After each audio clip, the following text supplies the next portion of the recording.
ਜਿਹੜੇ ਜਥੇਦਾਰ ਸਾਹਿਬਾਨ ਨੇ ਬਾਦਲ ਦਲ ਦੇ, ਚਾਹੇ ਉਹ ਤਖਤ ਸ੍ਰੀ ਕੇਸਗੜ੍ਹ ਸਾਹਿਬ ਦੇ ਜਥੇਦਾਰ ਆ ਤੇ ਚਾਹੇ ਉਹ ਤਖਤ ਸ੍ਰੀ ਅਕਾਲ ਤਖਤ ਸਾਹਿਬ ਦੇ ਜਥੇਦਾਰ ਆ, ਗੱਲਬਾਤ ਕਹੀ ਆ ਉਹਦੇ ਵਿੱਚ ਉਹਨਾਂ ਨੇ ਇਹ ਮੰਨਿਆ ਕਿ ਡੇਰਾ ਸਰਸਾ ਦਾ ਕੰਮ ਆ।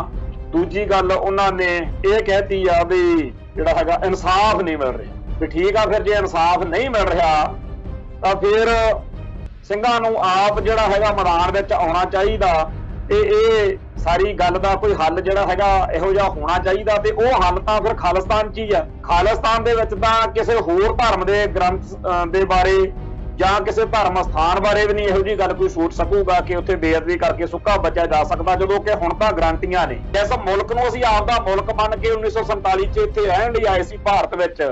ਤੁਹਾਡਾ ਕੀ ਹਾਲ ਆ? ਇੱਥੇ ਜੇ ਉਹ ਹੁੰਦੇ ਜਿਨ੍ਹਾਂ ਨੇ ਨਨਕਾਣਾ ਸਾਹਿਬ ਵਾਲੀ ਘਟਨਾ ਕੀਤੀ ਆ ਜਾਂ ਲਾਹੌਰ 'ਚ ਮਹਾਰਾਜਾ ਰਣਜੀਤ ਸਿੰਘ ਦਾ ਬੁੱਤ ਭੰਨਿਆ, ਜੇ ਉਹ ਇਹ ਕਰਤੂਤ ਭਾਰਤ ਵਿੱਚ ਕੀਤੀ ਹੁੰਦੀ ਤੁਸੀਂ ਉਹਨਾਂ ਨੂੰ VIP ਟ੍ਰੀਟਮੈਂਟ ਦੇਣੀ ਸੀ। ਔਰ ਇਹ ਗੱਲ ਸੱਚੀ ਆ। ਭਾਰਤ ਵਿੱਚ ਜਿਹੜਾ ਸਿੱਖ ਜਜ਼ਬਾਤਾਂ ਨੂੰ ਲਾਂਬੂ ਲਾਉਂਦਾ ਸਿਸਟਮ ਉਹਦੀ ਪੂਰੀ ਰਾਖੀ ਕਰਦਾ। ਇੱਕ ਪਾਸੇ ਹਿੰਦੂ ਸਿੱਖ ਏਕਤਾ ਦਾ ਢੰਡੋਰਾ ਪਿੱਟਿਆ ਜਾਂਦਾ, ਦੂਜੇ ਪਾਸੇ ਕਦੇ ਕੋਈ ਚੱਜ ਹੱਲ ਦਾ ਬਿਆਨ, ਕੋਈ ਚੱਜ ਹੱਲ ਦੀ ਸਰਗਰਮੀ ਹਿੰਦੂਆਂ ਨੇ ਕਦੇ ਕੀਤੀ ਨਹੀਂ। TV 84 ਉੱਤੇ ਪ੍ਰੋਗਰਾਮ ਖਬਰ ਦੀ ਖਬਰ ਦੇਖ ਰਹੇ ਸਾਰੇ ਦਰਸ਼ਕਾਂ ਨੂੰ ਮੈਂ ਸਰਬਜੀਤ ਸਿੰਘ ਘੁਮਾਣ ਫਤਿਹ ਅਰਜ਼ ਕਰਦਾ ਜੀ। ਵਾਹਿਗੁਰੂ ਜੀ ਕਾ ਖਾਲਸਾ, ਵਾਹਿਗੁਰੂ ਜੀ ਕੀ ਫਤਿਹ। ਤਖਤ ਸ੍ਰੀ ਕੇਸਗੜ੍ਹ ਸਾਹਿਬ ਵਿਖੇ ਡੇਰਾ ਸਰਸਾ ਨਾਲ ਸੰਬੰਧਿਤ ਇੱਕ ਪਾਪੀ ਬੰਦੇ ਨੇ ਬੇਅਦਬੀ ਕੀਤੀ ਆ। ਸਿਗਰਟ ਦਾ ਟੋਟਾ ਸੁੱਟਿਆ ਰਾਗੀਆਂ ਵੱਲ ਤੇ ਜਿਹੜਾ ਮੂੰਹ ਵਿੱਚ ਸਿਗਰਟ ਦਾ ਧੂਆਂ ਭਰ ਕੇ ਉਹ ਰਾਗੀਆਂ ਤੇ ਸੁੱਟਿਆ, ਜਿਹਦੀ ਕਰਕੇ ਇਸ ਵੇਲੇ ਸਿੱਖ ਜਗਤ ਵਿੱਚ ਬਹੁਤ ਭਾਰੀ ਰੋਸ ਦੀ ਲਹਿਰ ਆ ਜਿਹੜੀ ਉਹ ਚੱਲ ਰਹੀ। ਤੇ ਇਹ ਜਿਹੜੀ ਰੋਹ ਦੀ ਲਹਿਰ ਆ ਇਹ ਇੰਨੀ ਜ਼ਿਆਦਾ ਜ਼ੋਰ ਫੜ ਚੁੱਕੀ ਆ ਕਿ ਬਾਦਲ ਦਲ ਦੇ ਥਾਪੇ ਹੋਏ ਜਥੇਦਾਰ ਆ ਜਿਹੜੇ ਗਿਆਨੀ ਹਰਪ੍ਰੀਤ ਸਿੰਘ, ਅੱਜ ਉਹਨਾਂ ਨੂੰ ਵੀ ਵੀਡੀਓ ਪਾ ਕੇ ਸੋਸ਼ਲ ਮੀਡੀਆ ਉੱਤੇ ਇਹ ਗੱਲ ਕਹਿਣੀ ਪਈ ਕਿ ਇਹ ਡੇਰਾ ਸਰਸਾ ਨਾਲ ਸੰਬੰਧਿਤ ਨੇ।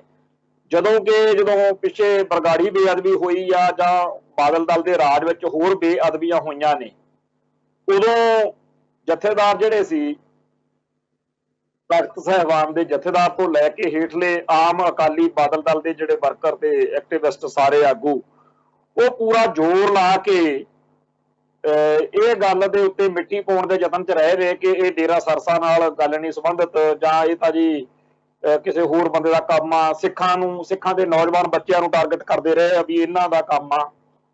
ਸੋ ਇਹ ਗੱਲ ਲੁਕੀ ਛਿਪੀ ਨਹੀਂ ਹੈਗੀ ਕਿ ਬਾਦਲ ਦਲ ਨੇ ਡੇਰਾ ਸਰਸਾ ਦੀਆਂ ਵੋਟਾਂ ਲੈਣ ਦੇ ਲਈ ਜੋ ਕਰਤੂਤਾਂ ਕੀਤੀਆਂ ਉਹਦੀ ਕਰਕੇ ਡੇਰਾ ਸਰਸਾ ਦੇ ਮਹਿੰਦਰਪਾਲ ਬਿੱਟੂ ਤੇ ਹੋਰ ਬੰਦਿਆਂ ਦੀ, ਹੋਰ ਬਦਮਾਸ਼ਾਂ ਦੀ, ਹੋਰ ਪਾਪੀਆਂ ਤੇ ਦੁਸ਼ਟਾਂ ਦੀ ਇਹ ਹਿੰਮਤ ਪਈ ਕਿ ਉਹਨਾਂ ਨੇ ਸਾਡੇ ਇਸ਼ਟ ਦੀ ਬੇਅਦਬੀ ਕਰਾਉਣ ਦਾ ਜਿਹੜਾ ਅਮਲ ਆ ਉਹ ਤੋਰਿਆ ਸੀ। ਪਿਛਲੀ ਵਾਰ ਜਦੋਂ ਸਿੱਖ ਜਗਤ ਪੂਰਾ ਕਲਪ ਰਿਹਾ ਸੀਗਾ ਕਿ ਡੇਰਾ ਸਰਸਾ ਵਾਲੇ ਆਹ ਕਰਦੇ ਆ ਉਹ ਕਰਦੇ ਆ, ਉਦੋਂ ਇਹ ਮਾਫੀਆਂ ਦਿੰਦੇ ਫਿਰਦੇ ਸੀਗੇ। ਤੇ ਅੱਜ ਜਿਹੜਾ ਪਿਛਲੇ 5-7 ਸਾਲ ਦੇ ਵਿੱਚ 2015 ਤੋਂ ਲੈ ਕੇ ਹੁਣ ਤੱਕ ਦਾ ਮਾਹੌਲ ਆ ਉਹਦਾ ਅਸਰ ਲਾ ਲਓ ਜਾਂ ਵੋਟਾਂ ਕਰਕੇ ਲਾ ਲਓ ਵੀ ਬਾਦਲ ਦਲ ਤਾਂ ਹਜੇ ਨਹੀਂ ਬੋਲਿਆ ਪਰ ਬਾਦਲ ਸੈਨਾ ਵੀ ਚੁੱਪ ਆ। ਪਰ ਜਿਹੜੇ ਜਥੇਦਾਰ ਸਾਹਿਬਾਨ ਨੇ ਬਾਦਲ ਦਲ ਦੇ, ਚਾਹੇ ਉਹ ਤਖਤ ਸ੍ਰੀ ਕੇਸਗੜ੍ਹ ਸਾਹਿਬ ਦੇ ਜਥੇਦਾਰ ਆ ਤੇ ਚਾਹੇ ਉਹ ਤਖਤ ਸ੍ਰੀ ਅਕਾਲ ਤਖਤ ਸਾਹਿਬ ਦੇ ਜਥੇਦਾਰ ਆ, ਦੋਨਾਂ ਨੇ ਜਿਹੜੇ ਗੱਲਬਾਤ ਕਹੀ ਆ ਉਹਦੇ ਵਿੱਚ ਉਹਨਾਂ ਨੇ ਇਹ ਮੰਨਿਆ ਕਿ ਡੇਰਾ ਸਰਸਾ ਦਾ ਕੰਮ ਆ। ਦੂਜੀ ਗੱਲ ਉਹਨਾਂ ਨੇ ਇਹ ਕਹਿਤੀ ਆ ਵੀ ਜਿਹੜਾ ਹੈਗਾ ਇਨਸਾਫ ਨਹੀਂ ਮਿਲ ਰਿਹਾ। ਤੋ ਜਿਹੜਾ ਇਨਸਾਫ ਆ ਜੇ ਉਹਦੀ ਗੱਲ ਕਰੀਏ ਅੱਗੇ ਵੀ ਠੀਕ ਆ ਫਿਰ ਜੇ ਇਨਸਾਫ ਨਹੀਂ ਮਿਲ ਰਿਹਾ ਤਾਂ ਫਿਰ ਸਿੰਘਾਂ ਨੂੰ ਆਪ ਜਿਹੜਾ ਹੈਗਾ ਮੈਦਾਨ ਵਿੱਚ ਆਉਣਾ ਚਾਹੀਦਾ ਤੇ ਇਹ ਸਾਰੀ ਗੱਲ ਦਾ ਕੋਈ ਹੱਲ ਜਿਹੜਾ ਹੈਗਾ ਇਹੋ ਜਿਹਾ ਹੋਣਾ ਚਾਹੀਦਾ। ਤੇ ਉਹ ਹੱਲ ਤਾਂ ਫਿਰ ਖਾਲਿਸਤਾਨ 'ਚ ਹੀ ਆ। ਜਦੋਂ ਖਾਲਿਸਤਾਨ ਬਣ ਗਿਆ ਫਿਰ ਇਹੋ ਜਿਹੇ ਪਾਪੀ ਦੁਸ਼ਟ ਜਿਹੜੇ ਅੱਜ ਸਾਹਿਬ ਸ੍ਰੀ ਗੁਰੂ ਗ੍ਰੰਥ ਸਾਹਿਬ ਜੀ ਦੀ ਸਿੱਖ ਹੋਮਲੈਂਡ ਦੇ ਵਿੱਚ ਜਿੱਥੇ ਸਿੱਖਾਂ ਦਾ ਸਭ ਤੋਂ ਵੱਧ ਆਧਾਰ ਆ, ਅੱਜ ਇੱਥੇ ਬੇਅਦਬੀ ਕਰਦੇ ਕਰਾਉਂਦੇ ਆ। ਫਿਰ ਖਾਲਿਸਤਾਨ ਦੇ ਵਿੱਚ ਤਾਂ ਕਿਸੇ ਹੋਰ ਧਰਮ ਦੇ ਗ੍ਰੰਥ ਦੇ ਬਾਰੇ ਜਾਂ ਕਿਸੇ ਧਰਮ ਸਥਾਨ ਬਾਰੇ ਵੀ ਨਹੀਂ ਇਹੋ ਜਿਹੀ ਗੱਲ ਕੋਈ ਸੋਚ ਸਕੂਗਾ ਕਿ ਉੱਥੇ ਬੇਅਦਬੀ ਕਰਕੇ ਸੁੱਕਾ ਬਚਿਆ ਜਾ ਸਕਦਾ, ਜਦੋਂ ਕਿ ਹੁਣ ਤਾਂ ਗਰੰਟੀਆਂ ਨੇ। ਇਸ ਵੇਲੇ ਪੂਰੀ ਗਰੰਟੀ ਆ ਕਿ ਜਦੋਂ ਵੀ ਕੋਈ ਬੇਅਦਬੀ ਕਰਾਵੇ ਤਾਂ ਉਹਨੂੰ ਇੱਥੇ ਹਰ ਤਰੀਕੇ ਦੀ ਸੁੱਖ ਸਹੂਲਤ ਜਿਹੜੀ ਆ ਸਰਕਾਰੀ ਤੌਰ ਤੇ ਮਿਲੂਗੀ। ਜੈਡ ਸਿਕਿਉਰਟੀਆਂ ਦੇ ਕੇ ਉਹਨੂੰ VIP ਵਾਂਗੂ ਬਾਅਦ ਸਾਂਭਿਆ ਜਾਊਗਾ। ਜਾਣੀ ਕਿ ਜਿਵੇਂ ਹੁਣ ਜਿਸ ਪਾਪੀ ਨੇ ਬੇਅਦਬੀ ਕੀਤੀ ਆ ਤਖਤ ਸ੍ਰੀ ਕੇਸਗੜ੍ਹ ਸਾਹਿਬ ਵਿਖੇ, ਉਹਦਾ ਜਿਹੜਾ ਪੱਕਾ ਸਾਰਿਆਂ ਨੂੰ ਪਤਾ ਵੀ ਡੇਰਾ ਸਰਸਾ ਨਾਲ ਉਹਨਾਂ ਦਾ ਪੇਕਿਆਂ ਸਹੁਰਿਆਂ ਦਾ ਸਾਰਿਆਂ ਦਾ ਜਾਣੀ ਕਿ ਲਿਹਾਜ਼ ਆ। ਜਿਹੜੀ 7 ਮੈਂਬਰੀ ਕਮੇਟੀ ਆ ਉਹਦੇ ਵਿੱਚ ਦੱਸਦੇ ਆ ਵੀ ਇਹ ਪਰਿਵਾਰ ਦੇ ਮੈਂਬਰ ਨੇਗੇ। ਤੇ ਜਿਹੜਾ ਅਨੰਦਪੁਰ ਸਾਹਿਬ ਵਾਲੀ ਇਹ ਬੇਅਦਬੀ ਆ, ਜਿਹੜਾ ਉਹਦਾ ਪਿਓ ਆ ਉਹ ਸਰਸੇ ਵਾਲਿਆਂ ਦੀ 7 ਮੈਂਬਰੀ ਕਮੇਟੀ ਦਾ ਮੈਂਬਰ ਆ। ਜਿਹੜਾ ਇਹਦਾ ਸਹੁਰਾ ਵਾ ਉਹ ਵੀ ਸਰਸੇ ਪਰਿਵਾਰ ਸਰਸੇ ਵਾਲਿਆਂ ਦਾ ਚੇਲਾ ਵਾ। ਤੇ ਜਿਹੜਾ ਇਹਦਾ ਵਿਆਹ ਵਾ ਕਹਿੰਦੇ ਉਹ ਵੀ ਡੇਰਾ ਸਰਸਾ ਵਿੱਚ, ਉੱਥੇ ਡੇਰਾ ਸਰਸਾ ਦੀ ਜਿਹੜੀ ਰਹੁ ਰੀਤ ਆ ਉਹਦੇ ਅਨੁਸਾਰ ਹੋਇਆ। ਐਡਾ ਕੱਟੜ ਜਾਣੀ ਕਿ ਇਹ ਡੇਰਾ ਸਰਸਾ ਨਾਲ ਸੰਬੰਧਿਤ ਦੁਸ਼ਟ ਪਾਪੀ ਹੈਗਾ। ਹੁਣ ਜੇਕਰ ਖਾਲਿਸਤਾਨ ਹੁੰਦਾ ਤਾਂ ਇਹ ਤਾਂ ਗੱਲ ਬੜੀ ਦੂਰ ਦੀ ਆ। ਇਹਦੇ ਟੱਬਰ ਨੇ ਵੀ ਜਾਣੀ ਕਿ ਜਿਹੜਾ ਸੀਗਾ ਇਹ ਗੱਲ ਜਦੋਂ ਪਤਾ ਲੱਗਣੀ ਸੀਗੀ ਵੀ ਸਾਡੇ ਪਰਿਵਾਰ ਦੇ ਵਿੱਚੋਂ ਪਰਮਜੀਤ ਨੇ ਆਹ ਕਰਤੂਤ ਕਰਤੀ ਆ, ਤਾਂ ਇਹਨਾਂ ਨੇ ਆਪ ਤੁਰਿਆ ਹੋਣਾ ਸੀਗਾ ਵੀ ਸਾਡੇ ਇਸ ਬੱਚੇ ਨੂੰ, ਇਹ ਸਾਡੇ ਪਰਿਵਾਰ ਦੇ ਮੈਂਬਰ ਨੂੰ ਅਸੀਂ ਆਪ ਵੱਢਦੇ ਆ, ਜਿਹਨੇ ਸਾਨੂੰ ਵੀ ਕਲੰਕਿਤ ਕਰਤਾ, ਸਾਹਿਬ ਸ੍ਰੀ ਗੁਰੂ ਗ੍ਰੰਥ ਸਾਹਿਬ ਦੇ ਸਰੂਪਾਂ ਦੀ ਬੇਅਦਬੀ ਕੀਤੀ ਆ। ਪਰ ਅੱਜ ਜਿਹੜਾ ਹੈਗਾ ਇਹਨਾਂ ਨੂੰ ਬੜਾ ਚਾਅ ਹੋਣਾ ਵਾ ਵੀ ਡੇਰਾ ਸਰਸਾ ਦੀ ਨਜ਼ਰ ਵਿੱਚ ਜਾਂ ਭਾਰਤੀ ਹਕੂਮਤੀ ਸਿਸਟਮ ਦੀ ਨਜ਼ਰ 'ਚ ਅਸੀਂ ਹੀਰੋ ਆ। ਇਹ ਜਿਹੜਾ ਪਾਪੀ ਦਾ ਪਰਿਵਾਰ ਆ, ਇਹ ਸਹੁਰਾ ਤੇ ਜਿਹੜਾ ਇਹਦਾ ਆਪਦਾ ਪਰਿਵਾਰ ਆ, ਇਹ ਪੂਰਾ ਜਾਣੀ ਕਿ ਇਸ ਵੇਲੇ ਖੁਸ਼ ਹੋਣਾ ਕਿ ਸਾਡੇ ਪਰਮਜੀਤ ਨੇ ਇਹ ਕਰਤੂਤ ਕੀਤੀ ਹੈ। ਸੋ ਹਿੰਦੁਸਤਾਨ ਦੇ ਵਿੱਚ ਤੇ ਖਾਲਿਸਤਾਨ ਵਿੱਚ ਆਹ ਫਰਕ ਆ ਕਿ ਹਿੰਦੁਸਤਾਨ ਦੇ ਵਿੱਚ ਭਾਰਤ ਵਿੱਚ ਜਿਹੜੇ ਦੁਸ਼ਟ ਨੇ ਉਹਨਾਂ ਨੂੰ ਕਰਤੂਤ ਕਰਨ ਤੋਂ ਬਾਅਦ, ਜਿਵੇਂ ਪਿੱਛੇ ਦੇ ਜਦੋਂ ਹੋਇਆ ਆਪਣੇ ਨਨਕਾਣਾ ਸਾਹਿਬ ਗੁਰਦੁਆਰਾ ਸਾਹਿਬ ਦੇ ਸਾਹਮਣੇ ਇੱਕ ਦੁਸ਼ਟ ਨੇ ਉੱਥੇ ਕਾਫੀ ਬਕਵਾਸਬਾਜ਼ੀ ਕੀਤੀ ਤਾਂ ਉਹਨੂੰ ਫੜ ਕੇ ਉੱਥੇ ਜੇਲ੍ਹ 'ਚ ਧਾਰਤਾ ਜੀ। ਜਾਂ ਪਿੱਛੇ ਜੇ ਇੱਕ ਹੋਰ ਪਾਪੀ ਨੇ ਮਹਾਰਾਜਾ ਰਣਜੀਤ ਸਿੰਘ ਦਾ ਬੁੱਤ ਲਾਹੌਰ ਦੇ ਵਿੱਚ ਭੰਨਤਾ ਸੀਗਾ। ਤੇ ਇੱਕ ਹੋਰ ਕੋਈ ਉਹ ਮਰ ਗਿਆ, ਵੈਸੇ ਉੱਥੇ ਕੱਟੜਪੰਥੀ ਸੀਗਾ ਮੁਸਲਮਾਨ ਕੋਈ ਉਹਨਾਂ ਦਾ ਆਗੂ, ਉਹ ਬਾਬਾ ਮਾੜੇ ਬਚਨ ਸਿੱਖੀ ਅਤੇ ਸਿੱਖ ਧਰਮ ਦੇ ਆਗੂਆਂ ਬਾਰੇ ਬੋਲਦਾ ਸੀ। ਇਹਨਾਂ ਸਾਰਿਆਂ ਦੇ ਬਾਰੇ ਜਦੋਂ ਵੀ ਕੋਈ ਗੱਲ ਉੱਠਦੀ ਸੀਗੀ ਤਾਂ ਇੱਥੇ ਬੜਾ ਭਾਰਤੀ ਮੀਡੀਆ ਜਾਂ ਜਿਹੜੇ ਰਾਸ਼ਟਰਵਾਦੀ ਸੋਚ ਵਾਲੇ ਲੋਕ ਨੇ ਉਹ ਬੜਾ ਕਲਪਦੇ ਹੁੰਦੇ ਸੀਗੇ ਵੀ ਐ ਕਰਤਾ ਜੀ, ਉਹ ਕਰਤਾ। ਕਈ ਵਾਰ ਪਾਕਿਸਤਾਨ ਦੀ ਸਰਕਾਰ ਨੇ ਫੜ ਲੈਣੇ ਬੰਦੇ, ਜਿਵੇਂ ਹੁਣ ਪਤਾ ਹੈਗਾ ਕਿ ਨਨਕਾਣਾ ਸਾਹਿਬ ਦੇ ਸਾਕੇ, ਨਨਕਾਣਾ ਸਾਹਿਬ 'ਚ ਜਿਹਨੇ ਕੜੀ ਘੋੜੀ ਸੀਗੀ ਉਹਨੂੰ ਵੀ ਫੜਿਆ, ਜੇਲ੍ਹ 'ਚ ਦਿੱਤਾ ਸੀਗਾ। ਇਵੇਂ ਹੀ ਜਿਹੜਾ ਇਹ ਹੈਗਾ ਜਿਹਨੇ ਬੁੱਤ ਦੀ ਬੇਅਦਬੀ ਕੀਤੀ ਆ ਉਹਦੇ ਤੇ ਵੀ ਪਰਚਾ ਦਰਜ ਹੋਇਆ। ਪਰ ਭਾਰਤ ਵਿੱਚ ਉਦੋਂ ਜਦੋਂ ਇਹ ਬਕਵਾਸਬਾਜ਼ੀ ਕਰਦਾ ਸੀ ਭਾਰਤੀ ਮੀਡੀਆ ਵੀ ਸਿੱਖਾਂ ਨੂੰ ਪੰਪ ਦੇ ਕੇ ਮੁਸਲਮਾਨਾਂ ਦੇ ਖਿਲਾਫ ਤੇ ਪਾਕਿਸਤਾਨ ਦੇ ਖਿਲਾਫ ਭੜਕਾਇਆ ਜਾਵੇ, ਕਰਤਾਰਪੁਰ ਦੇ ਲਾਂਘੇ ਦੇ ਖਿਲਾਫ ਮਾਹੌਲ ਪੈਦਾ ਕੀਤਾ ਜਾਵੇ, ਇਮਰਾਨ ਖਾਨ ਦੇ ਖਿਲਾਫ ਮਾਹੌਲ ਪੈਦਾ ਕੀਤਾ ਜਾਵੇ, ਤਾਂ ਉਦੋਂ ਸਿੱਖ ਜਿਹੜੇ ਸੀ ਉਹ ਇਹੀ ਗੱਲ ਕਹਿੰਦੇ ਸੀਗੇ ਵੀ ਉਹਨਾਂ ਨੇ ਤਾਂ ਚਲੋ ਫੇਰ ਸਾਡਾ ਉਹਨਾਂ ਤੇ ਕੋਈ ਕਲੇਮ ਵੀ ਹੈ ਨਹੀਂਗਾ, ਪਾਕਿਸਤਾਨ ਤੇ ਅਸੀਂ ਤਾਂ ਉਹ ਛੱਡ ਕੇ ਆ ਗਏ ਸੀ, ਪਰ ਜਿਸ ਮੁਲਕ ਨੂੰ ਅਸੀਂ ਆਪਦਾ ਮੁਲਕ ਮੰਨ ਕੇ 1947 'ਚ ਇੱਥੇ ਰਹਿਣ ਲਈ ਆਏ ਸੀ ਭਾਰਤ ਵਿੱਚ, ਤੁਹਾਡਾ ਕੀ ਹਾਲ ਆ? ਇੱਥੇ ਜੇ ਉਹ ਹੁੰਦੇ ਜਿਨ੍ਹਾਂ ਨੇ ਨਨਕਾਣਾ ਸਾਹਿਬ ਵਾਲੀ ਘਟਨਾ ਕੀਤੀ ਆ ਜਾਂ ਲਾਹੌਰ 'ਚ ਮਹਾਰਾਜਾ ਰਣਜੀਤ ਸਿੰਘ ਦਾ ਬੁੱਤ ਭੰਨਿਆ, ਜੇ ਉਹ ਇਹ ਕਰਤੂਤ ਭਾਰਤ ਵਿੱਚ ਕੀਤੀ ਹੁੰਦੀ ਤੁਸੀਂ ਉਹਨਾਂ ਨੂੰ VIP ਟ੍ਰੀਟਮੈਂਟ ਦੇਣੀ ਸੀ। ਔਰ ਇਹ ਗੱਲ ਸੱਚੀ ਆ। ਜਿਹੜਾ ਵੀ ਕੋਈ ਬੰਦਾ ਸਾਰੇ ਭਾਰਤ ਤੋਂ ਬਾਹਰ ਕਿਸੇ ਵੀ ਮੁਲਕ ਦੇ ਵਿੱਚ ਕੋਈ ਭੈੜੀ ਹਰਕਤ ਕਰ ਲਵੇ ਜੀ ਤੋਂ ਸਿੱਖ ਜਜ਼ਬਾਤ ਜਿਹੜੇ ਆ ਉਹ ਜ਼ਖਮੀ ਹੋ ਜਾਣ, ਤਾਂ ਉਸ ਮੁਲਕ ਦੇ ਵਿੱਚ ਕਾਨੂੰਨ ਅਨੁਸਾਰ ਉਤੇ ਕਾਰਵਾਈ ਹੋ ਜਾਊਗੀ। ਪਰ ਭਾਰਤ ਵਿੱਚ ਇਹਦੇ ਉਲਟ ਵਾ। ਭਾਰਤ ਵਿੱਚ ਜਿਹੜਾ ਸਿੱਖ ਜਜ਼ਬਾਤਾਂ ਨੂੰ ਲਾਗੂ ਲਾਉਂਦਾ ਸਿਸਟਮ ਉਹਦੀ ਪੂਰੀ ਰਾਖੀ ਕਰਦਾ। ਜਿਵੇਂ ਕਿ ਡੇਰਾ ਸਰਸਾ ਦੇ ਜਿਹੜੇ ਦੁਸ਼ਟਾਂ ਨੇ ਗੁਰੂ ਗ੍ਰੰਥ ਸਾਹਿਬ ਜੀ ਦੇ ਪਾਵਨ ਸਰੂਪਾਂ ਦੀਆਂ ਬੇਅਦਬੀਆਂ ਕੀਤੀਆਂ ਨੇ, ਜਾਂ ਹੋਰ ਜਿਹੜੇ ਹੁਣੇ ਇੱਕ ਜਨਾਨੀ ਨੇ ਸੰਗਰੂਰ ਜ਼ਿਲ੍ਹੇ ਦੇ ਵਿੱਚ ਜੌਲੀਆਂ ਪਿੰਡ 'ਚ ਕੀਤੀ ਆ, ਇਹ ਸਾਰੀਆਂ ਬੇਅਦਬੀਆਂ ਕਰਨ ਕਰਾਉਣ ਵਾਲੇ ਜਿੰਨੇ ਹੁੰਦੇ ਆ ਇਹਨਾਂ ਨੂੰ ਇਸ ਗੱਲ ਦਾ ਪੱਕਾ ਪਤਾ ਹੁੰਦਾ ਕਿ ਸਟੇਟ ਸਿਸਟਮ ਸਾਡੇ ਨਾਲ ਆ। ਸੋ ਜਿਹੜਾ ਇਹ ਸਟੇਟ ਸਿਸਟਮ ਆ, ਭਾਰਤੀ ਸਟੇਟ ਸਿਸਟਮ, ਜੇ ਤੋਂ ਖਹਿੜਾ ਛਡਾ ਕੇ ਆਪਦਾ ਮੁਲਕ ਬਣਾ ਲਈਏ, ਖਾਲਿਸਤਾਨ ਸਿਰਜ ਲਈਏ, ਫਿਰ ਅਸੀਂ ਆਪਦੇ ਧਰਮ ਦੀ, ਆਪਦੇ ਧਾਰਮਿਕ ਸਿਧਾਂਤਾਂ ਦੀ, ਆਪਦੇ ਪੰਥ ਦੀ ਚੜ੍ਹਦੀ ਕਲਾ ਤਾਂ ਅਸੀਂ ਕਰਾਂਗੇ ਹੀ। ਅਸੀਂ ਕਿਸੇ ਹੋਰ ਦੇ ਧਰਮ ਦੇ, ਕਿਉਂਕਿ ਅਸੀਂ ਇਹ ਪੀੜ ਜਰ ਰਹੇ ਆ, ਇਹ ਪੀੜ ਅਸੀਂ ਝੱਲ ਰਹੇ ਆ, ਸਾਨੂੰ ਇਸ ਦੁੱਖ ਦਾ ਅਹਿਸਾਸ ਆ। ਇਹ ਨਹੀਂ ਹੋ ਸਕਦਾ ਕਿ ਜੇਕਰ ਕੱਲ ਕਲਾਂ ਨੂੰ ਖਾਲਿਸਤਾਨ ਬਣ ਗਿਆ ਵੀ ਉੱਥੇ ਕਿਸੇ ਦੂਜੇ ਧਰਮ ਦੇ ਗ੍ਰੰਥਾਂ ਦੀ ਬੇਅਦਬੀ ਹੋ ਰਹੀ ਆ ਤੇ ਅਸੀਂ ਚੁੱਪ ਕਰਕੇ ਵੱਟ ਕੇ ਬੈਠੇ ਰਵਾਂਗੇ।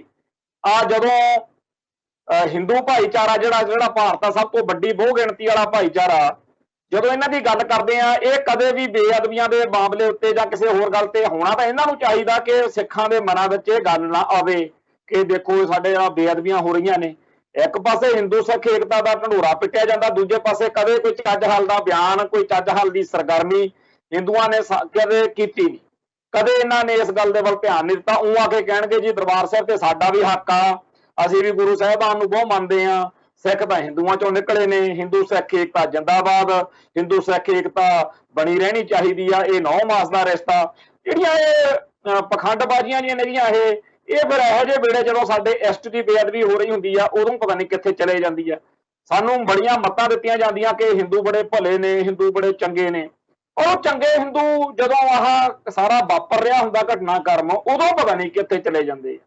ਕਦੇ ਕਿਸੇ ਹਿੰਦੂ ਨੇ ਜਾਂ ਹਿੰਦੂਆਂ ਦੇ ਗਰੁੱਪ ਨੇ ਆ ਕੇ ਠੋਕ ਵਜਾ ਕੇ ਨਹੀਂ ਕਹੀ ਕਿ ਜਿਨ੍ਹਾਂ ਪਾਪੀਆਂ ਦੁਸ਼ਟਾਂ ਨੇ ਸਾਹਿਬ ਸ੍ਰੀ ਗੁਰੂ ਗ੍ਰੰਥ ਸਾਹਿਬ ਦੇ ਸਰੂਪਾਂ ਦੀ ਜਾਂ ਸਿੱਖ ਜਜ਼ਬਾਤਾਂ ਦੀ ਠੇਸ ਪਹੁੰਚਾਉਣ ਵਾਲੀ ਕਰਤੂਤਾਂ ਕਰਨੀਆਂ ਕੀਤੀਆਂ ਨੇ, ਇਹਨਾਂ ਦਾ ਕਾਨੂੰਨ ਅਨੁਸਾਰ ਹੀ ਕਹਿ ਦੇਣ ਵੀ ਸਜ਼ਾ ਹੋਣੀ ਚਾਹੀਦੀ ਆ, ਕਦੇ ਨਹੀਂ ਬੋਲਦੇ। ਪਰ ਜੇ ਖਾਲਿਸਤਾਨ ਬਣ ਗਿਆ, ਉੱਥੇ ਜੇਕਰ ਸਿੱਖਾਂ ਨੂੰ ਪਤਾ ਲੱਗੇ ਕਿ ਜੀ ਫਲਾਨੇ ਨੇ ਚਾਹੇ ਉਹ ਸਿੱਖ ਵੀ ਹੋਵੇ ਵੀ ਉਹਨੇ ਕਿਸੇ ਧਰਮ ਦੀ ਜਾਂ ਹਿੰਦੂਆਂ ਨੂੰ ਜਲੀਲ ਕੀਤਾ, ਧਰਮ ਦੇ ਆਧਾਰ ਤੇ ਵਿਤਕਰਾ ਕੀਤਾ, ਡਿਸਕ੍ਰਿਮੀਨੇਸ਼ਨ ਕੀਤੀ ਆ, ਫਿਰ ਜੋ ਇਹਦਾ ਨਾ ਹੋਊਗਾ ਉਹ ਆਪਾਂ ਨੂੰ ਅੱਜ ਹੀ ਪਤਾ। ਅੱਜ ਬੇਸ਼ੱਕ ਕੋਈ ਹਿੰਦੂ ਜਿਹੜਾ ਹੈ ਉਹ ਸਿੱਖ ਜਜ਼ਬਾਤਾਂ ਨੂੰ ਲਾਂਬੂ ਲੱਗਿਆ ਦੇਖ ਕੇ ਨਹੀਂ ਬੋਲ ਰਿਹਾ, ਪਰ ਮੈਂ ਗਰੰਟੀ ਦਿੰਦਾ ਅੱਜ ਵੀ ਜੇਕਰ ਕਿਸੇ ਥਾਂ ਦੇ ਉੱਤੇ ਬੇਅਦਬੀ ਹੋ ਜਾਵੇ ਹਿੰਦੂ ਗ੍ਰੰਥ ਦੀ ਜਾਂ ਹਿੰਦੂ ਦੁਖੀ ਹੋਣ ਕਿਸੇ ਗੱਲ ਤੋਂ, ਸਿੱਖ ਆਪਦਾ ਫਰਜ਼ ਅੱਜ ਵੀ ਨਿਭਾਉਣਗੇ, ਸਿੱਖ ਅੱਜ ਵੀ ਕਹਿਣਗੇ ਵੀ ਮਾੜਾ ਹੋਇਆ। ਤੇ ਇਹ ਪਤਾ ਨਹੀਂ ਕਿਹੋ ਜਿਹਾ ਰਿਸ਼ਤਾ ਜਿਹਦੇ ਚ ਇਕੱਲੇ ਸਿੱਖ ਜਿਹੜੇ ਆ ਉਹ ਭਲੇ ਬਣ ਕੇ, ਉਹ ਚੰਗੇ ਬਣ ਕੇ, ਉਹ ਆਪਦੇ ਅਸਲ ਵਿੱਚ ਹਿੰਦੂ ਨੂੰ ਇਸ ਗੱਲ ਦਾ ਅਹਿਸਾਸ ਹੋ ਹੀ ਨਹੀਂ ਸਕਦਾ ਕਿ ਸਿੱਖ ਕਿਹੜੀ ਪੀੜ ਚੱਲ ਰਹੇ ਨੇ। ਤੇ ਜਿਹੜੀ ਗੱਲ ਬੇਅਦਬੀ ਦੀ ਆ ਕਈ ਵਾਰ ਦੇਖੀਦਾ ਹਿੰਦੂ ਜਿਹੜੇ ਨੇ ਉਹ ਆਪਦੇ ਥੋੜੇ ਦਿਨ ਪਹਿਲਾਂ ਗਣੇਸ਼ ਦਾ ਜਿਹੜਾ ਦਿਨ ਮਨਾ ਕੇ ਹਟੇ ਆ, ਕੋਈ ਗਣੇਸ਼ ਉਤਸਵ ਉਹ ਕੁਛ ਮਨਾਉਂਦੇ ਆ, ਗਣੇਸ਼ ਦੀਆਂ ਮੂਰਤੀਆਂ ਜਿਹੜੀਆਂ ਨੇ ਉਹਨੂੰ RSS ਦਾ ਝੰਡਾ ਫੜਾਇਆ ਸੀ ਜਾਂ ਭਾਰਤ ਦਾ ਤਿਰੰਗਾ ਜਿਹਾ ਫੜਾ ਦੇਣਗੇ, ਨਹੀਂ ਮੰਨਦੇ ਕਿ ਬੇਅਦਬੀ ਆ। ਤੇ ਇਹ ਉਦੋਂ ਖਤਰਾ ਰਹਿੰਦਾ ਜਿਹੜੇ ਸਾਡੇ ਬੰਦਿਆਂ ਨੂੰ ਅੱਜ ਕੱਲ੍ਹ ਚਾਅ ਚੜਿਆ ਹੈ ਵੀ ਬੁੱਤ ਬਣਾ ਕੇ ਲਾਓ ਜੀ ਯੋਧਿਆਂ ਦੇ, ਸ਼ਹੀਦਾਂ ਦੇ, ਤੇ ਇਹ ਬੁੱਤ ਜਿਹੜੇ ਨੇ ਉਹ ਬੁੱਤਾਂ ਦੀ ਕੱਲ ਨੂੰ ਇਸ ਕੰਮ ਲਈ ਵੀ ਵਰਤੋਂ ਕਰ ਸਕਦੇ ਆ ਹਿੰਦੂ ਕੱਟੜਪੰਥੀ ਕਿ ਇਹਨਾਂ ਨੂੰ ਭਾਰਤ ਦਾ ਤਿਰੰਗਾ ਫੜਾ ਦਿਓ, ਜਿਹੜੇ ਸਾਡੇ ਸਿੱਖ ਯੋਧਿਆਂ ਦੇ ਸ਼ਹੀਦਾਂ ਦੇ ਬੁੱਤ ਬਣਾਉਣ ਕਈ ਭਾਈ ਲੱਗੇ ਹੋਏ ਨੇ ਸਾਡੇ। ਤੇ ਐਵੇਂ ਹੀ ਜਿਹੜਾ RSS ਦਾ ਪਹਿਰਾਵਾ ਵਾ, ਖਾਕੀ ਕੱਛਾ ਤੇ ਚਿੱਟੀ ਨਿੱਕਰ, ਉਹ ਇੱਕ ਗਣੇਸ਼ ਦਾ ਬੁੱਤ ਵਾ ਉਹਦੇ ਪਾ ਦਿੱਤੀ ਆ ਬੰਦੇ ਇਹਨਾਂ ਨੇ। ਤੇ ਐਵੇਂ ਹੀ ਗਣੇਸ਼ ਦੇ ਬੁੱਤ ਦੇ ਬਰਾਬਰ ਨਰਿੰਦਰ ਮੋਦੀ ਨੂੰ ਬਿਠਾਇਆ ਹੋਇਆ। ਜਦੋਂ ਆ ਰਾਮਲੀਲਾ ਆਉਂਦੀ ਆ ਉਦੋਂ ਅਸੀਂ ਦੇਖਦੇ ਆ ਰਾਮਚੰਦਰ ਜਿਹੜਾ ਕਿ ਭਗਵਾਨ ਮੰਨਦੇ ਆ ਹਿੰਦੂ ਭਾਈਚਾਰੇ ਵਾਲੇ, ਜਾਂ ਕ੍ਰਿਸ਼ਨ ਦੀ ਲੀਲਾ ਜਿਹੜੀ ਹੈ, ਇਹਨਾਂ 'ਚ ਜੋ ਕੁਝ ਉਹ ਕਰਦੇ ਕਰਾਉਂਦੇ ਆ ਉਹ ਸਾਡੇ ਨਜ਼ਰੀਏ ਤੋਂ, ਸਿੱਖ ਨਜ਼ਰੀਏ ਤੋਂ, ਜਾਂ ਪੰਜਾਬ ਦੇ ਜਿਹੜਾ ਸਾਡਾ ਸੱਭਿਆਚਾਰ ਆ, ਸਿੱਖ ਸਿਵਲਾਈਜੇਸ਼ਨ ਹੈ, ਸਾਡੇ ਪੱਖ ਤੋਂ ਉਹ ਬਿਲਕੁਲ ਬੇਹੂਦਗੀ ਆ। ਹਿੰਦੂ ਜਿਹੜੇ ਨੇ ਉਹਨਾਂ ਨੂੰ ਉਹ ਠੀਕ ਲੱਗਦਾ ਵਾ ਜਦੋਂ ਉਹੀ ਬੰਦਾ ਜਿਹਦਾ ਕੋਈ ਜੀਵਨ ਨਹੀਂ, ਕੋਈ ਗੱਲ ਨਹੀਂ, ਉਹ ਭਗਵਾਨ ਸ਼੍ਰੀ ਰਾਮ ਦਾ ਭੇਸ ਧਾਰ ਲੈਂਦਾ। ਜਦੋਂ ਇਹ ਸਾਰਾ ਕੁਝ ਉਹ ਕਰਦੇ ਕਰਾਉਂਦੇ ਆ, ਉਹਨਾਂ ਦੇ ਧਰਮ ਦੇ ਹਿਸਾਬ ਨਾਲ ਉਹ ਗੱਲਾਂ ਠੀਕ ਨੇ, ਤਾਂ ਉਦੋਂ ਮਨ ਵਿੱਚ ਇਹ ਗੱਲ ਆਉਂਦੀ ਆ ਕਿ ਇਹਨਾਂ ਨੂੰ ਸਿੱਖ ਗੁਰੂ ਸਾਹਿਬਾਨ ਦੀਆਂ ਇਸ ਤਰੀਕੇ ਨਾਲ ਸਾਂਗਾ ਲਾਉਣ ਦੇ ਵਿੱਚ ਵੀ ਕੋਈ ਇਤਰਾਜ਼ ਨਹੀਂ ਲੱਗਦਾ। ਇਹਨਾਂ ਨੂੰ ਕਦੇ ਨਹੀਂ ਇਹ ਮਹਿਸੂਸ ਹੋ ਸਕਦਾ ਕਿ ਇਹ ਸਿੱਖ ਜਿਹੜੇ ਆ ਇਹਦਾ ਦੁੱਖ ਕਿਉਂ ਮੰਨਦੇ ਆ, ਵੀ ਸਾਡੇ ਇਹਨਾਂ ਦੇ ਜਜ਼ਬਾਤ ਜਿਹੜੇ ਆ ਕਿਉਂ ਜ਼ਖਮੀ ਹੁੰਦੇ ਆ, ਕਿਉਂਕਿ ਉਹਨਾਂ ਨੂੰ ਤਾਂ ਆਪਦੇ ਧਰਮ ਦੇ ਅਨੁਸਾਰ ਦੇਖਣਾ ਹੈਗਾ। ਉਹਨਾਂ ਨੂੰ ਲੱਗਦਾ ਹੈਗਾ ਕਿ ਜਿਵੇਂ ਅਸੀਂ ਰਾਮਚੰਦਰ ਕ੍ਰਿਸ਼ਨ ਨੂੰ ਜਿਹੜਾ ਹੈਗਾ ਜਿਹਨੂੰ ਮਰਜ਼ੀ ਬਣਾ ਲੈਂਦੇ ਆ, ਲੀੜੇ ਕੱਪੜੇ ਜਿਹੇ ਹੋ ਜਿਹੇ ਪਵਾ ਕੇ, ਉਵੇਂ 10 ਗੁਰੂ ਸਾਹਿਬਾਨ ਦਾ ਵੀ ਕਰ ਸਕਦੇ ਆ। ਇਸ ਕਰਕੇ ਜਦੋਂ ਆ ਫਿਲਮਾਂ ਦਾ ਰੌਲਾ ਪੈਂਦਾ, ਜਦੋਂ ਨਾਨਕ ਸ਼ਾਹ ਫਕੀਰ ਦਾ ਵਿਵਾਦ ਹੋਇਆ, ਉਦੋਂ ਸਿੱਖ ਮਾਨਸਿਕਤਾ ਜਿਵੇਂ ਕਲਪ ਰਹੀ ਸੀ, ਉਹ ਹਿੰਦੂ ਨੂੰ ਸਮਝ ਨਹੀਂ ਸੀ ਲੱਗ ਰਿਹਾ, ਕਿਉਂਕਿ ਸਾਡੇ ਅੱਡ-ਅੱਡ ਸੱਭਿਆਚਾਰ ਨੇ, ਅੱਡ-ਅੱਡ ਪਿਛੋਕੜ ਆ, ਤੇ ਪਤਾ ਨਹੀਂ ਉਹ ਕਿਹੜੇ ਝੰਡੂ ਨਾਥ ਨੇ ਜਿਹੜੇ ਕਹਿੰਦੇ ਆ ਜੀ ਆਪਾਂ ਇੱਕ ਹੀ ਆ, ਇੱਕੋ ਪਿਛੋਕੜ ਆ, ਇੱਕੋ ਬਿਲਕੁਲ ਅਲੱਗ-ਅਲੱਗ ਆ ਜੀ, ਜ਼ਮੀਨ ਅਸਮਾਨ ਦਾ ਫਰਕ। ਇਹ ਤਾਂ ਬਿਲਕੁਲ ਹੀ ਮਤਲਬ ਫਲਸਫਿਆਂ ਦਾ ਇੱਕ ਟਕਰਾਅ ਵਾ। ਜੇ ਇਹ ਟਕਰਾਅ ਨਾ ਹੁੰਦਾ, ਜੇ ਇਹ ਵਖਰੇਵਾਂ ਨਾ ਹੁੰਦਾ, ਤਾਂ ਸਾਨੂੰ ਕਲਗੀਧਰ ਸ਼ਹਿਨशाह ਕਿਉਂ ਬਚਨ ਕਰਕੇ ਜਾਂਦੇ ਕਿ ਭਾਈ ਜਦੋਂ ਤੱਕ ਤੁਸੀਂ ਖਾਲਸੇ ਦੀ ਰੀਤ ਤੇ ਚੱਲੋਗੇ ਉਹਨਾਂ ਟਾਈਮ ਹੀ ਗੱਲ ਆ, ਜਬ ਜੇ ਗਏ ਵਿਪਰਨ ਕੀ ਰੀਤ ਮੈਂ ਨਾ ਕਰੂੰ ਇਨਕੀ ਪ੍ਰਤੀਤ। ਜੇ ਬ੍ਰਾਹਮਣਵਾਦ ਦੇ ਰਾਹ ਪੈ, ਜਿਹੜਾ ਹਿੰਦੂਵਾਦ ਦਾ ਰਾਹ ਵਾ, ਜਿਹੜਾ ਕਰਮਕਾਂਡ ਦਾ ਰਾਹ ਵਾ, ਉਸ ਰਾਹ ਦੇ ਉੱਤੇ ਜੇ ਸਿੱਖ ਚੱਲੇ ਤਾਂ ਦਸ਼ਮੇਸ਼ ਪਾਤਸ਼ਾਹ ਦੇ ਬਚਨ ਨੇ ਕਿ ਤੁਹਾਡੀ ਸ਼ਕਲ ਵੀ ਨਹੀਂ ਦੇਖਣੀ। ਸੋ ਇਹ ਬਿਲਕੁਲ ਹੀ ਝੂਠੀ ਤੇ ਪਖੰਡ ਵਾਲੀ ਗੱਲ ਵਾ ਕਿ ਸਿੱਖ ਤੇ ਹਿੰਦੂ ਇੱਕ ਨੇ ਜਾਂ ਦੋਨਾਂ 'ਚ ਕੋਈ ਤਾਲਮੇਲ ਆ। ਇਹ ਦੋਨੇ ਅੱਡ-ਅੱਡ ਚੀਜ਼ਾਂ ਨੇ। ਸਾਡਾ ਜਿਹੜਾ ਇਸਲਾਮ ਨਾਲ ਤਾਂ ਬਹੁਤ ਜ਼ਿਆਦਾ ਨੇੜਤਾ ਹੈ, ਇਸਲਾਮ ਦੇ ਬਹੁਤ ਸਾਰੇ ਸਿਧਾਂਤ ਨੇ ਜਿਨ੍ਹਾਂ ਦੇ ਨਾਲ ਸਿੱਖੀ ਵੀ ਕਾਫੀ ਸਾਂਝ ਹੈ ਸਾਡੀ। ਪਰ ਸਾਡੇ ਬਹੁਤੇ ਜਿਹੜੇ ਸਿੱਖ ਸ਼ਬਦਾਵਲੀ ਦੇ ਅੱਖਰ ਨੇ, ਜਿਵੇਂ ਫਤਿਹਨਾਮਾ, ਜਫਰਨਾਮਾ ਜਾਂ ਗੁਰੂ ਸਾਹਿਬਾਨ ਦੀ ਬਾਣੀ ਆ, ਉਹਦੇ ਵਿੱਚ ਬਹੁਤ ਸਾਰੇ ਸ਼ਬਦ ਇਹੋ ਜਿਹੇ ਨੇ, ਖਾਲਸਾ ਅੱਖਰ ਵਾ, ਇਹ ਜਿਹੜੇ ਅਰਬੀ ਫਾਰਸੀ ਦੇ ਨੇ, ਜਿਹੜੀ ਹੈਗੀ ਆ ਹਿੰਦੁਸਤਾਨ ਵਾਲੀ ਸਾਰੀ ਵਿਚਾਰਧਾਰਾ, ਜਿਹੜੀ RSS ਦੀ ਵਿਚਾਰਧਾਰਾ, ਉਹ ਸਿੱਖੀ ਨੂੰ ਹੜੱਪ ਜਾਣ ਲਈ, ਸਿੱਖੀ ਦਾ ਖੁਰਾ ਖੋਜ ਮਿਟਾ ਦੇਣ ਲਈ, ਸਿੱਖਾਂ ਦੇ ਧਰਮ ਨੂੰ, ਧਰਮ ਗ੍ਰੰਥਾਂ ਨੂੰ, ਸਿੱਖ ਇਤਿਹਾਸ ਨੂੰ ਮਲੀਆ ਮੇਟ ਕਰ ਦੇਣ ਵਾਲੀ ਹੈ ਜਿਹੜੀ, ਉਹ ਹਿੰਦੁਸਤਾਨ ਦੇ ਵਿੱਚੋਂ ਜਦੋਂ ਆ ਰਹੀ ਆ, ਹਿੰਦੂ ਸਿਸਟਮ ਚੋਂ ਆ ਰਹੀ ਹੈ, ਤਾਂ ਸਿੱਖ ਇਹਦੇ ਤੋਂ ਕੀ ਭਾਲਦੇ ਆ, ਕਿਵੇਂ ਆਸ ਕਰਦੇ ਆ ਕਿ ਇੱਥੋਂ ਕੁਝ ਮਿਲ ਜੂ। ਪਰ ਧੰਨ ਦੀ ਗੱਲ ਆ ਸਾਡੇ ਬੰਦਿਆਂ ਦੀ, ਬੜਾ ਕਲਪ ਰਹੇ ਨੇ ਇਸ ਵੇਲੇ ਸੋਸ਼ਲ ਮੀਡੀਆ ਤੇ, ਬਹੁਤ ਵੱਡੀ ਹਨੇਰੀ ਝੁੱਲੀ ਹੋਈ ਆ ਕਿ ਹੁਣ ਤਾਂ ਜੀ ਅੱਗੇ ਤਾਂ ਆਮ ਬਰਗਾੜੀ ਵਰਗੇ ਥਾਂ ਦੇ ਉੱਤੇ ਬੁਰਜ ਜਵਾਹਰ ਕੇ ਪਿੰਡ ਦੇ ਗੁਰਦੁਆਰੇ ਚੋਂ ਸਰੂਪ ਚੱਕ ਕੇ ਬੇਅਦਬੀ ਕੀਤੀ ਸੀ, ਹੁਣ ਤਾਂ ਤਖਤਾਂ ਤੇ ਪਹੁੰਚ ਗਏ, ਤਖਤਾਂ ਤੇ ਪਹੁੰਚ ਗਿਆ। ਔਰ ਤੁਹਾਨੂੰ ਯਾਦ ਹੋਣਾ ਹੈ ਪਿੱਛੇ ਜੇ ਦਰਬਾਰ ਸਾਹਿਬ ਦੇ ਅੰਦਰ ਵੀ ਕੁਝ ਇਹੋ ਜਿਹੀਆਂ ਘਟਨਾਵਾਂ ਵਾਪਰ ਚੁੱਕੀਆਂ ਨੇ, ਉਹਨਾਂ ਨੂੰ ਤਰੋੜ ਕੇ ਬਾਦਲ ਸੈਨਾ ਜਿਹੜੀ ਆ ਉਹ ਉਵੇਂ ਵੀ ਚਲੋ ਜੀ ਘੁੰਮਾ ਕੱਪ ਜਾ ਕਰ ਦੋ। ਹੁਣ ਵੀ ਬਾਦਲ ਸੈਨਾ ਜਿਹੜੀ ਆ ਉਹ ਇਸੇ ਤਰੀਕੇ ਨਾਲ ਬੈਠੀ ਆ ਵੀ ਜਥੇਦਾਰਾਂ ਤੋਂ ਬਿਆਨ ਜੇ ਦਵਾ ਕੇ ਇੱਕ ਵਾਰੀ ਸਿੱਖਾਂ ਨੂੰ ਠੰਡੇ ਜੇ ਕਰ ਲਓ, 2-4 ਦਿਨ ਦੇ ਵਿੱਚ ਗੱਲ ਠੰਡੀ ਪੈ ਜਾਣੀ ਆ। ਜਿਵੇਂ ਹੁਣ ਬਹੁਤਿਆਂ ਨੂੰ ਚੇਤੇ ਹੀ ਨਹੀਂ ਹੈਗਾ ਕਿ ਤਰਖਾਣ ਮਾਜਰੇ ਪਿੰਡ ਦੇ ਵਿੱਚ ਬੇਅਦਬੀਆਂ ਹੋਈਆਂ ਜਾਂ ਕਿੱਥੇ ਬੇਅਦਬੀਆਂ ਹੋਈਆਂ। ਜੇ RTI ਪਾ ਕੇ ਪੁੱਛੀਏ, RTI ਜਿਹੜਾ ਇੱਥੇ ਸਿਸਟਮ ਬਣਿਆ ਵੀ ਆਪਾਂ ਸਰਕਾਰ ਤੋਂ ਕੋਈ ਗੱਲ ਪਤਾ ਕਰ ਸਕਦੇ, ਜੇ ਪਤਾ ਕਰੀਏ ਵੀ ਭਾਈ ਸਾਨੂੰ ਦੱਸਿਆ ਜਾਵੇ ਕਿ ਬੁਰਜ ਜਵਾਹਰ ਕੇ ਜਿਹੜੀ 1 ਜੂਨ 2015 ਨੂੰ ਸਰੂਪ ਦੀ ਚੋਰੀ ਤੋਂ ਲੈ ਕੇ ਅੱਜ ਤੱਕ ਕੁੱਲ ਕਿੰਨੀਆਂ ਬੇਅਦਬੀਆਂ ਹੋਈਆਂ ਤੇ ਉਹਦੇ ਵਿੱਚ ਕੁੱਲ ਕਿੰਨੇ ਦੋਸ਼ੀ ਆ ਜਿਹੜੇ ਉਹ ਫੜੇ ਗਏ, ਤੇ ਜਿਹੜੇ ਦੋਸ਼ੀ ਫੜੇ ਗਏ ਉਹਨਾਂ ਚੋਂ ਕਿੰਨੇ ਜਿਹੜੇ ਆ ਸਜ਼ਾ ਯਾਫਤਾ ਨੇ, ਕਿੰਨੇ ਜ਼ਮਾਨਤ ਤੇ ਨੇ। ਤਾਂ ਮੈਂ ਇਸ ਗੱਲ ਦਾ ਦਾਅਵਾ ਬਿਨਾਂ ਉਹ ਸਰਕਾਰੀ ਪੱਖ ਤੋਂ ਹੀ ਕਰ ਸਕਦਾ ਬਈ 80-90% ਬੰਦੇ ਆ ਜਿਹੜੇ ਇਹਨਾਂ ਕੇਸਾਂ ਦੇ ਉਹ ਜਿਹੜੇ ਫੜੇ ਜਾਣ ਤੋਂ ਬਾਅਦ ਆਪੋ ਆਪਦੇ ਘਰਾਂ 'ਚ ਮੌਜ ਨਾਲ ਨਜ਼ਾਰੇ ਲੈ ਰਹੇ। ਉਹਨਾਂ ਨੂੰ ਫੰਡ ਕਿਹਨੇ ਦਿੱਤਾ, ਉਹਨਾਂ ਨੂੰ ਪੈਸਾ ਕਿਹਨੇ ਪ੍ਰੋਵਾਈਡ ਕੀਤਾ, ਉਹਨਾਂ ਨੂੰ ਸ਼ੈਲਟਰ ਕਿਹਨੇ ਦਿੱਤੀ, ਉਹਨਾਂ ਨੂੰ ਤਿਆਰ ਕਿਹਨੇ ਕੀਤਾ, ਇਹ ਸਾਜ਼ਿਸ਼ ਬਿਲਕੁਲ ਨਹੀਂ ਕਦੇ ਹੋਈ, ਨਸ਼ਰ ਨਹੀਂ ਕਦੇ ਕੀਤੀ ਗਈ। ਹਾਂ, ਜਦੋਂ ਇੱਥੇ ਸਾਡੇ ਪੰਜਾਬ ਦੇ ਵਿੱਚ ਅਸੀਂ ਖਾੜਕੂ ਵਾਰਦਾਤਾਂ ਦੀ ਗੱਲ ਜੇ ਕਰੀਏ, ਉਦੋਂ ਪੂਰਾ ਬਾਰਾ ਸਾਰਾ ਲੈਂਦੀ ਆ, ਸਿਸਟਮ ਪੂਰਾ ਲੈਂਦਾ, ਪੁਲਿਸ ਵਾਲੇ ਪੂਰਾ ਪੁੱਛਦੇ ਆ ਵੀ ਤੂੰ ਕਿਹਦੇ ਨਾਲ ਜੁੜਿਆ ਹੋਇਆ, ਕਿਹੜੀ ਜਥੇਬੰਦੀ ਆ, ਕਿਹਨੇ ਤੈਨੂੰ ਤਿਆਰ ਕੀਤਾ, ਤੂੰ ਕਿਹਨਾਂ ਤੋਂ ਪ੍ਰਭਾਵਿਤ ਹੈ, ਇੱਕ ਡੋਜ਼ੀਅਰ ਜਿਹਾ ਭਰਦੇ ਆ। ਸਾਡਾ ਤਾਂ ਉਹ ਬਹੁਤ ਵਾਰੀ, ਮੇਰਾ ਤਾਂ ਕਈ ਵਾਰੀ ਹੁੰਦਾ ਵੀ ਰੱਟੇ ਲੱਗਿਆ ਪਿਆ ਵੀ ਆਹ ਚੀਜ਼ਾਂ ਇਹਨਾਂ ਨੇ ਪੁੱਛਣੀਆਂ ਨੇ, ਉਹ ਇਹ ਪੁੱਛਦੇ ਕਰਦੇ ਆ। ਪਰ ਇਹੋ ਜਿਹਾ ਡੋਜ਼ੀਅਰ ਨਾ ਤਾਂ ਜਿਹੜੇ ਨਸ਼ੇੜੀ, ਜਿਹੜਾ ਨਸ਼ੇ ਵੰਡਣ ਵਾਲੇ ਨੇ, ਉਹਨਾਂ ਦਾ ਕਦੇ ਬਣਦਾ ਵੀ ਤੁਸੀਂ ਨਸ਼ਾ ਕਿੱਥੋਂ ਮੰਗਵਾਉਂਦੇ ਹੋ, ਕੀ ਕਰਦੇ ਹੋ, ਕੀ ਹੁੰਦਾ, ਕਿਉਂਕਿ ਉਹ ਪੰਜਾਬ ਦੇ ਪੰਥ ਦਾ ਨੁਕਸਾਨ ਕਰਨ ਵਾਲੀ ਚੀਜ਼ ਆ ਨਾ, ਉਹਦਾ ਤਾਂ ਬਿਲਕੁਲ ਨਹੀਂ। ਉਹਦਾ ਇੱਕ ਇਹ ਤਾਂ ਗੱਲ ਤੇ ਜ਼ੋਰ ਲਾਇਆ ਹੁੰਦਾ ਵੀ ਅੱਗੇ ਨਾ ਗੱਲ ਤੁਰੇ ਵੀ ਇਹ ਕਿੱਧਰੋਂ ਜਾਂਦੀ ਹੈ। ਇਵੇਂ ਬੇਅਦਬੀਆਂ ਵਾਲੇ ਮਸਲੇ ਤੇ ਆ। ਹਰ ਪੁਲਸੀਆ ਜਿਹੜਾ ਇੱਥੇ ਪੰਜਾਬ 'ਚ ਆ ਉਹ ਸਿੱਖਾਂ ਦੇ ਘਰੇ ਜੰਮਿਆ ਹੋਇਆ, ਪਰ ਪਤਾ ਨਹੀਂ ਇਹਨਾਂ ਨੂੰ ਕੀ ਮਾਰ ਵਗੀ ਹੋਈ ਆ। ਕਦੇ ਕੋਈ ਬੰਦਾ ਰਿਟਾਇਰ ਹੋ ਕੇ ਬੋਲ ਦੇਵੇ ਵੀ ਸਾਨੂੰ ਉੱਪਰੋਂ ਹਦਾਇਤਾਂ ਹੈਗੀਆਂ ਕਿ ਅਸੀਂ ਭਾਈ ਪੁੱਛ ਗਿੱਛ ਵਿੱਚ ਇਕੱਲਾ ਉੱਥੇ ਉਸ ਬੰਦੇ ਤੱਕ ਹੀ ਰੱਖਣਾ, ਕਦੇ ਇਹ ਅੱਗੇ ਪਿੱਛੇ ਨਹੀਂ ਜਾਂਦੇ। ਆਹ ਜਿਹੜਾ ਮਸਲਾ ਚੱਲ ਰਿਹਾ ਇਹਦੇ ਵਿੱਚ ਲੋਕਾਂ ਨੇ ਤਾਂ ਇਹ ਗੱਲ ਕੱਢਤੀ ਕਿ ਡੇਰਾ ਸਰਸਾ ਨਾਲ ਸੰਬੰਧਿਤ ਆ ਬੇਅਦਬੀ ਕਰਨ ਵਾਲਾ, ਤੇ 7 ਮੈਂਬਰੀ ਕਮੇਟੀ ਦਾ ਮੈਂਬਰ ਆ ਉਹਦਾ ਪਿਓ, ਤੇ ਜਿਹੜਾ ਉਹਦਾ ਸਹੁਰਾ ਪਰਿਵਾਰ ਆ ਵੀ ਉਹ ਸਰਸੇ ਵਾਲੇ ਦਾ ਚੇਲਾ। ਤੇ ਉਹ ਜਦੋਂ ਮੀਡੀਆ 'ਚ ਗੱਲ ਆਈ ਗਈ ਸੀ, ਫਿਰ ਗਿਆਨੀ ਹਰਪ੍ਰੀਤ ਸਿੰਘ ਜੀ ਨੇ ਵੀ ਬੋਲ ਦਿੱਤਾ। ਗਿਆਨੀ ਹਰਪ੍ਰੀਤ ਸਿੰਘ ਦੇ ਵਾਂਗੂ ਗਿਆਨੀ ਰਘਵੀਰ ਸਿੰਘ ਜੀ ਜਿਹੜੇ ਤਖਤ ਸ੍ਰੀ ਕੇਸਗੜ੍ਹ ਸਾਹਿਬ ਦੇ ਬਾਦਲ ਦਲ ਵੱਲੋਂ ਜਥੇਦਾਰ ਆ, ਉਹਨਾਂ ਨੇ ਵੀ ਬੋਲਤਾ। ਪਰ ਇਹ ਜਿਹੜਾ ਸਾਰਾ ਕੁਝ ਆ ਇਹ ਪਬਲਿਕ ਕੰਜੰਪਸ਼ਨ ਲਈ ਵੀ ਲੋਕ ਬਹੁਤ ਭੜਕ ਰਹੇ ਨੇ, ਇਹ ਸ਼ਾਂਤ ਕਰਨੇ ਆ ਤਾਂ ਇਹ ਬੋਲ ਦਿਓ।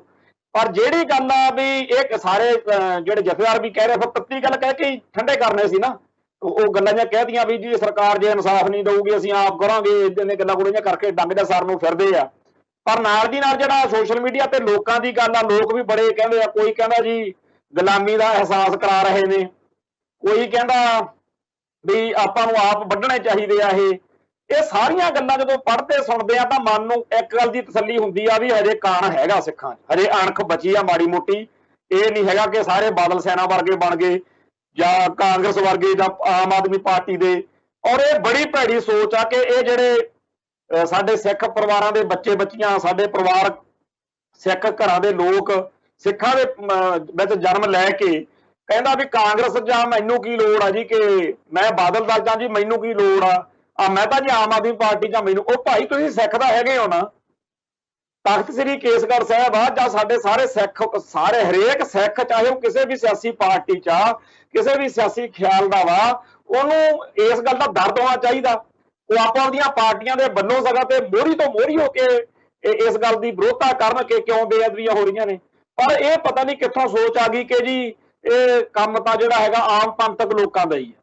ਤੋਂ ਆਮ ਪੰਥਕ ਲੋਕਾਂ ਵਿੱਚ ਜਦੋਂ ਇਹ ਗੱਲ ਆਉਂਦੀ ਆ कि जी बेअदबियां हो रही ने, गुलामी का एहसास। मैं कहना शुक्र है जे थोनों हो जाए, जे गुलामी का एहसास हुण भी ना होवे, बेअदबियां होईयां साडे इष्ट दियां, साडी आत्मा नहीं जागी।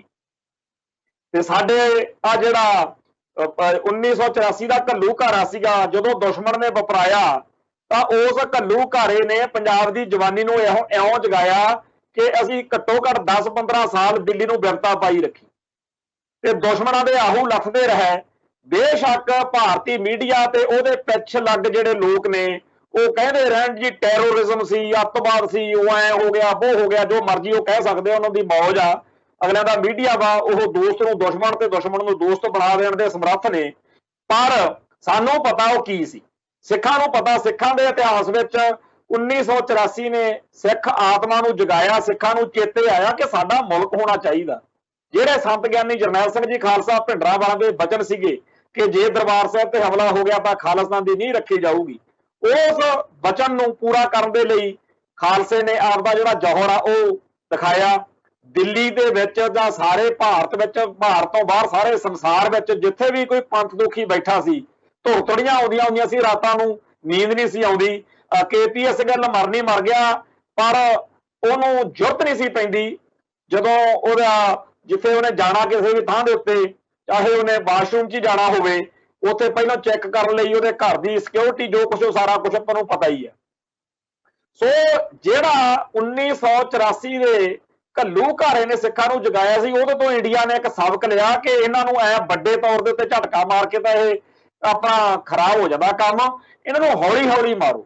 सो हुण इह बेअदबियां ते होर चीज़ां चल रहीआं ने, ते अज दी जवानी जिहड़ी आ, अज दे जिहड़े सिख ने वो आ लिख के फेसबुक के उत्ते बई जी गुलामी का एहसास करा रहे हैं, यह समझते हैं भी असीं पंथक फर्ज पूरा कर लिया। ये गल माड़ी बहुत वापर रही आ कि असीं आपदी भड़ास कढ के रात नूं पै जाने आ। फेसबुक के उत्ते ना पोस्ट पा ली, 4 गल्लां लिख लियां, जां किसी नूं फोन के उत्ते गल्लां सुना लियां भी यार बड़ा गलत हो गया, ते इन्नी गल कह के आराम नाल पै जाने आ। 1984 मौके हरेक सिख नूं इक्को गल सी कि कुछ करना पैना, ते कीता, सारी कौम ने कीता। कोई चाहे सिੱਖੀ च पूरा सी चाहे नहीं। बड़े ਇਹੋ ਜਿਹੇ ਖਾੜਕੂ संघर्ष ਵਿੱਚ ਸਾਡੇ ਭਰਾ ने ਜਿਹੜੇ 18 वाले ने ਜਾਂ ਹੋਰ ने, जीवन ਭਾਵੇਂ ਸਿੱਖੀ ਵਿੱਚ पूरा नहीं सी, बड़ियां घाटां सी, बड़ियां कमजोरियां सी। कई ਇਹੋ ਜਿਹੇ सी जिन्हां नूं ਕਿਸੇ मतलब ਦਾ ही नहीं सी गल, पर उन्हां ने सारिਆਂ ने सच्चे पातशाह की कृपा नाल आपदा योगदान पाया ते आपदा फर्ज पछाणिया। अज बहुत पढ़े लिखे आ, अज तां जिहड़ी अज दी जवानी आ आईलैट्सां क्लीयर करन वाली आ। अज दी जवानी दी तां इंग्लिश बड़ी आ, सानूं तां इंग्लिश दे 2 शब्द बोलने पै जाण तां औखा जिहा हो जांदा। असीं 1984 वेले दी जिहड़ी जवानी सी ते अज दी जवानी आ, असीं हर गल विच समझदे आ कि अज दी जवानी बहुत साडे नालों अगे लंघ चुकी। पर आह गल जिहड़ी आ समझ नहीं आई बई अज दी जवानी जिहड़ी आ 1984 वांग दुश्मन नूं बिरता काहतों नहीं पैंदी। जिद्दण पहली बेअदबी हुई सी, अगली बेअदबी करन वाले नूं बिरता पई होनी चाहिदी सी कि मैं हामी दा भर बैठिया वां जिथे मीटिंग हुई है, पर मेरा हाल की हो। इत्थे तां काम उल्ट होया पिया।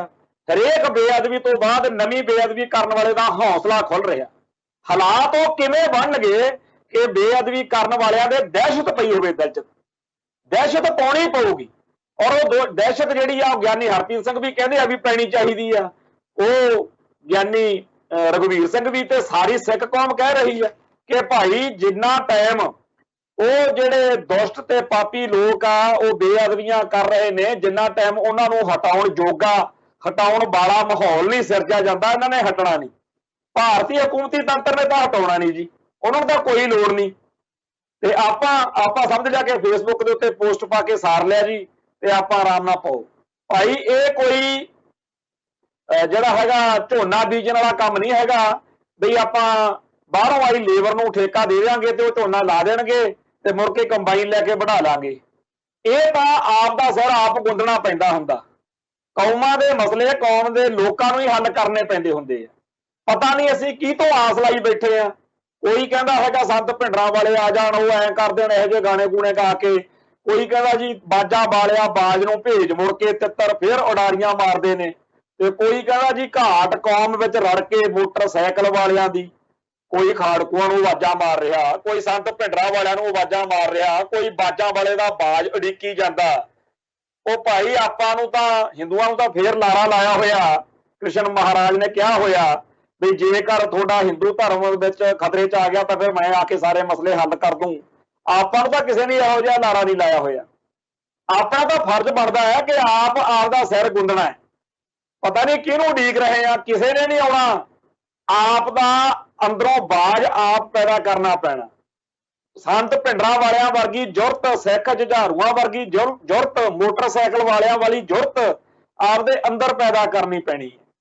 ਪਰ ਸਾਨੂੰ ਤਾਂ ਹੋਰ ਹੀ ਕੰਮ ਜਿਹੜੇ ਆ ਉਹ ਰੋਕੀ ਫਿਰਦੇ ਆ।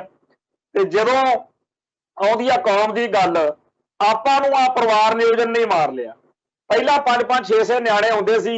ਆ ਤਾਲਬਾਨਾਂ ਦੀ ਗੱਲ ਚੱਲਦੀ ਆ, 10-10 15-15 ਨਿਆਣੇ ਉਹਨਾਂ ਦੇ ਹੁੰਦੇ ਆ। ਤੇ ਜੇ 2-4 ਕੌਮ ਦੇ ਲੇਖੇ, ਮੁਲਕ ਦੇ ਲੇਖੇ, ਉਹਨਾਂ ਦੇ ਸੰਘਰਸ਼ ਦੇ ਲੇਖੇ ਲੱਗ ਵੀ ਗਏ ਤਾਂ ਕੋਈ ਫਰਕ ਨਹੀਂ ਉਹਨਾਂ ਨੂੰ ਪੈਂਦਾ। ਪਰ ਜਿਹੜਾ ਆਪਾਂ ਨੂੰ ਚੜਿਆ ਚਾਅ, ਜਦੋਂ ਐਮਰਜੈਂਸੀ ਵੇਲੇ ਕਹਿੰਦੇ ਆ ਵੀ ਸੰਜੇ ਗਾਂਧੀ ਨੇ ਨਾਅਰਾ ਦਿੱਤਾ ਜਾਂ ਸਰਕਾਰ ਨੇ ਸਿਸਟਮ ਬਣਾਇਆ ਕਿ ਬੱਚੇ 2 ਹੀ ਕਾਫੀ, ਆਪਾਂ 2 ਤੋਂ 1 ਤੇ ਆ ਗਏ। ਪੰਜਾਬ ਦੇ ਵਿੱਚ ਲੋਕ ਤਾਂ ਧੀ ਪੁੱਤ ਨੂੰ ਜਦੋਂ ਦਿੰਦੇ ਆ ਨਾ ਅਸੀਸ, ਉਹ ਕਹਿੰਦੇ ਹੁੰਦੇ ਸੀਗੇ ਆਪਾਂ ਭਾਈਚਾਰੇ ਵਿੱਚ ਦੁੱਧ ਪੁੱਤ ਦੀ ਦਾਤ, ਤੇ ਆਪਾਂ ਇੱਥੇ ਕਹਿਣ ਲੱਗੇ ਪੁੱਤ ਇੱਕ ਹੀ ਚਾਹੀਦਾ। ਹੁਣ ਜਿਸ ਘਰ ਦੇ ਵਿੱਚ ਨਿਆਣਾ ਹੀ ਇੱਕ ਆ ਮੁੰਡਾ, ਤੇ ਉਹ ਜਦੋਂ ਸੰਘਰਸ਼ ਦੀ ਕੌਮ ਦੀ ਗੱਲ ਆਊਗੀ ਉਦੋਂ ਸਾਰੇ ਟੱਬਰ ਨੂੰ, ਸਾਰਿਆਂ ਨੂੰ ਵਿਪਤਾ ਪਈ ਹੋਣੀ ਆ ਵੀ ਕਿਤੇ ਇਹਦਾ ਕੋਈ ਕੰਮ ਨਾ ਹੋ ਜੇ। ਪਰ ਜਦੋਂ 5-5 6-6 ਨਿਆਣੇ ਹੁੰਦੇ ਸੀ, ਬੰਦੇ ਹੁੰਦੇ ਸੀ, ਉਦੋਂ 2-3 ਜਾਣੇ ਜੇ ਕੌਮ ਦੇ ਲੇਖੇ ਲੱਗ ਵੀ ਜਾਂਦੇ ਸੀ, ਸੰਘਰਸ਼ ਵਿੱਚ ਹੁੰਦੇ ਸੀ, ਤਾਂ ਕੋਈ ਬਾਹਲਾ ਫਰਕ ਨਹੀਂ ਸੀ ਪੈਂਦਾ।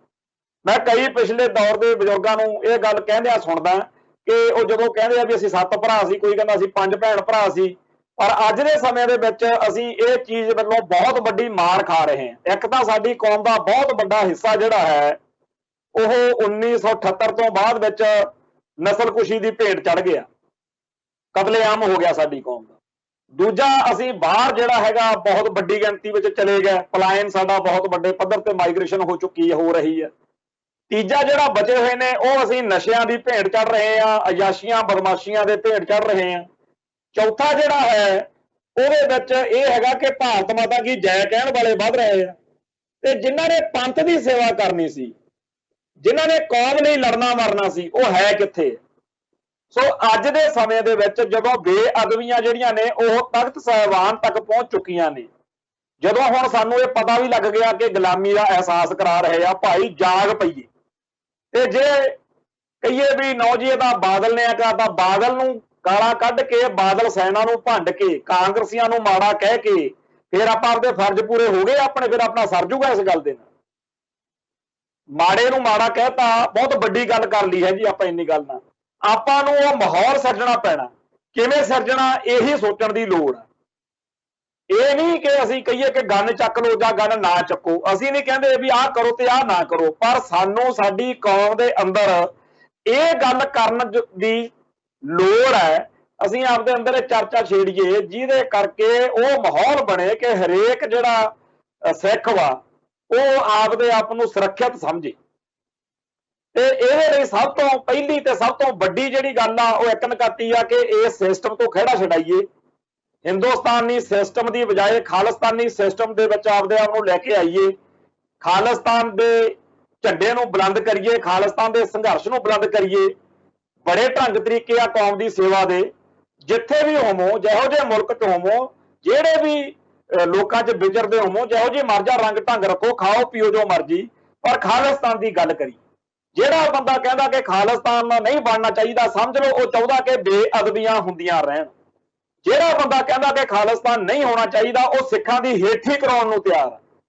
ਜਿਹੜਾ ਬੰਦਾ ਕਹਿੰਦਾ ਕਿ ਖਾਲਿਸਤਾਨ ਬੜੀ ਮਾੜੀ ਚੀਜ਼ ਆ, ਉਹਨੂੰ ਪੁੱਛੀਏ ਕਿ ਭਰਾਵਾ ਤੂੰ ਚਾਹੁੰਦਾ ਕੀ ਕਿ ਸਿੱਖਾਂ ਦੀ ਪੱਗ ਐਂ ਸ਼ਰੇ ਬਾਜ਼ਾਰ ਰੁਲਦੀ ਰਵੇ? ਜਿਹੜਾ ਬੰਦਾ ਕਹਿੰਦਾ ਕਿ ਖਾਲਿਸਤਾਨ ਜਿਹੜਾ ਹੈਗਾ ਉਹਦੇ ਮੈਂ ਤਾਂ ਖਿਲਾਫ ਹਾਂ, ਇਹਦਾ ਮਤਲਬ ਸਿੱਧਾ ਹੈਗਾ ਕਿ ਉਹ ਪੰਜਾਬ ਦੇ ਸਿੱਖਾਂ ਦੇ, ਪੰਜਾਬ ਦੇ ਵੀ ਉਲਟਾ, ਉਹ ਸਿੱਖਾਂ ਦੇ ਵੀ ਉਲਟਾ, ਉਹ ਸਿੱਖ ਗੁਰੂ ਸਾਹਿਬਾਨ ਦੇ ਵੀ ਉਲਟਾ, ਉਹ ਸਾਡੀ ਗੁਲਾਮੀ ਦਾ, ਉਹ ਸਾਡੇ ਹੱਕਾਂ ਦਾ ਬੈਰੀ ਹੈ, ਉਹ ਸਾਨੂੰ ਗੁਲਾਮ ਰੱਖ ਕੇ ਮਾਰਨ ਵਾਲਿਆਂ ਦਾ ਹਾਮੀ ਹੈ।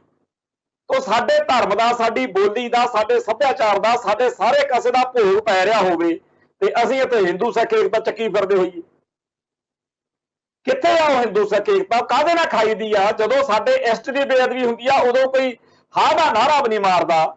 ਸਾਡੇ ਤਖਤ ਸਾਹਿਬਾਨ ਦੇ ਉੱਤੇ ਬੈਠੇ ਜਿਹੜੇ ਨੇ ਲੋਕ ਉਹ ਯੋਗ ਅਗਵਾਈ ਕਰਨ ਨੂੰ ਤਿਆਰ ਨਹੀਂ। ਮੈਨੂੰ ਲੱਗਦਾ ਹੈਗਾ ਵੀ ਉਹਨਾਂ ਨੇ ਆਪਦੇ ਵੱਲੋਂ ਜਿਹੜੀ ਸਭ ਤੋਂ ਸਿਰੇ ਦੀ ਗੱਲ ਕਹਿਣੀ ਸੀ ਨਾ ਉਹ ਕਹਿ ਦਿੱਤੀ ਹੈ।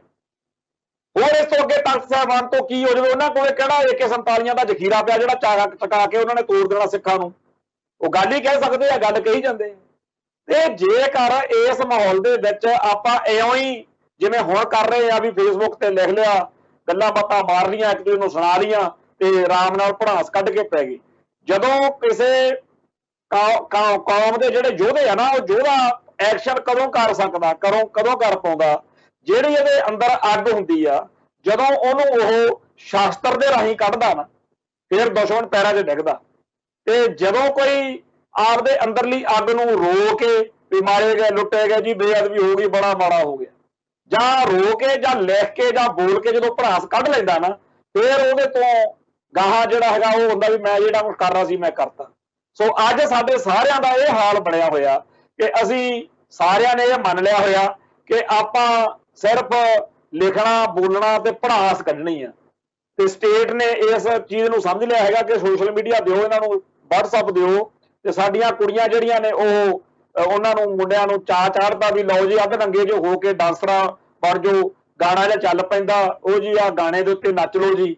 ਤੇ ਸਾਨੂੰ ਜਿਹੜੇ ਪਾਸੇ ਤੋੜ ਦਿੱਤਾ ਗਿਆ, ਜਿਸ ਤਰੀਕੇ ਦੀਆਂ ਸਾਨੂੰ ਆਦਤਾਂ ਪਾਈਆਂ ਜਾ ਰਹੀਆਂ ਨੇ, ਇਹ ਜਿਹੜਾ ਮਾਹੌਲ ਸਿਰਜਿਆ ਜਾ ਰਿਹਾ, ਇਹਦੇ ਉੱਤੇ ਸਾਨੂੰ ਧਿਆਨ ਦੇਣ ਦੀ ਲੋੜ ਆ। ਅੱਜ ਤਖਤ ਸ੍ਰੀ ਕੇਸਗੜ੍ਹ ਸਾਹਿਬ ਦਾ ਮਸਲਾ ਕੱਲ ਨੂੰ ਕੋਈ ਹੋਰ ਹੋਊ, ਪਰਸੋਂ ਨੂੰ ਕੋਈ ਹੋਰ ਹੋਊ, ਇਹਦਾ ਐਂਡ ਕਿਵੇਂ ਕਰਨਾ, ਇਸ ਗੱਲ ਦਾ ਸਾਨੂੰ ਹੱਲ ਜਿਹੜਾ ਹੈਗਾ ਉਹ ਅੰਦਰੋਂ ਲੱਭਣਾ ਪੈਣਾ।